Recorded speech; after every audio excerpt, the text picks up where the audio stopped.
You know, there's a thing out there called TEST-400. It is a combination and a mixture of a few different testosterones.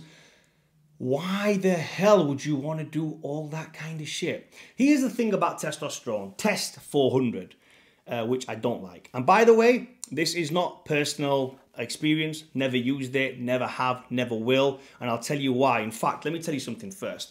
When I first came across TEST-400, which was about maybe 15 odd years ago, I seen it, the guy at the gym I used to train at, we pulled it open, right, these are the test vials. What's this thing over here? It looks white. What the hell's that? And he says, oh, it's TEST-400. And I picked up the vial, remember it was a 10 ml vial. And inside the 10 ml vial, it was cold outside. It had crystallized. It had literally crystallized inside the 10 ml vial, the oil. And I shook it around and I could see little crystals forming around. And he went, yeah, you just need to heat it up and then inject it. And I was like, you're telling me, bro, there's someone out there who's going to buy this vial of TEST-400 off you, heat it up by putting it on the top of the radiator, then draw out that TEST-400 and inject it inside him. What is going to happen to that TEST-400 inside your body once you've injected it? It's going to crystallize again. And when Gria crystallizes inside you, you guys know how painful it is. I've been there one time. Unfortunately, I did it, not with TEST-400, but I've done it with something else when it hurt. And I was like, never, ever again am I going to inject steroids, ever again. After that, it was always sub-Q. But before I learned how to sub-Q shots, it was intramuscular, and it is the most painful thing in the world. Why on earth would you want to inject steroids intramuscular? It is absolutely stupid. Sub-Q is perfectly fine. For those people who don't know it works, I did the test myself. I did sub-Q injections, and when my friends were all taking steroids, they were like, you're stupid, it's not going to work, stop using an insulin pin, just use a normal pin like we all do. And I'm like, no, I'm sure it's going to work. My lifts, my strength stayed high. We went to the juice clinic. It was open on a Wednesday in Sheffield. I went in, did my test, and it was exactly the same as everybody else, which proved to me sub-Q jabs work because my natural testosterone's completely gone. So I knew there and then that subcutaneous jabs work 100%. And if they don't work, then for the past 10 years, the TRT that I've been on, I've been natural. I'm bloody natty. So if there's any comments down below saying that sub-Q doesn't work, then I'm fucking natty. Simple as, bro. So I don't care. Anyway, TEST-400.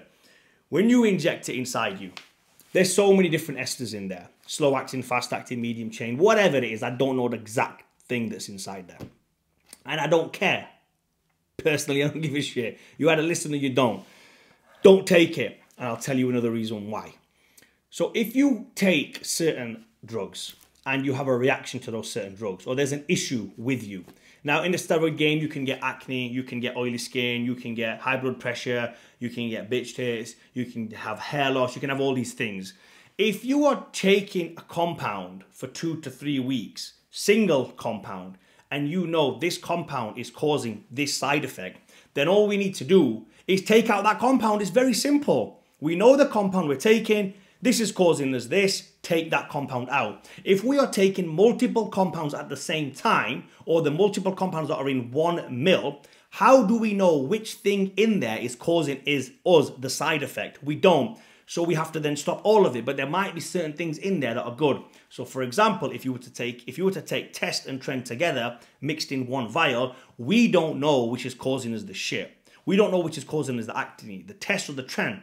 So we just have to stop the combination of it. Whereas if we took Test first for 4 weeks, okay, we're fine, we're good, everything's perfectly fine. Now we add in the Trend. As soon as we add in the Trend, boom, acne, bitch tits, the lot. Okay, it's the Trend, bro. We now need to stop the Trenbolone. You see how that works? So when you're taking multiple compounds in one, not just TEST-400, you don't know which ones are going to react to you in a good way and which ones you're going to get a lot of side effects of. So any multiple compounds out there, not just TEST-400, there's many mixtures on the market that you can buy.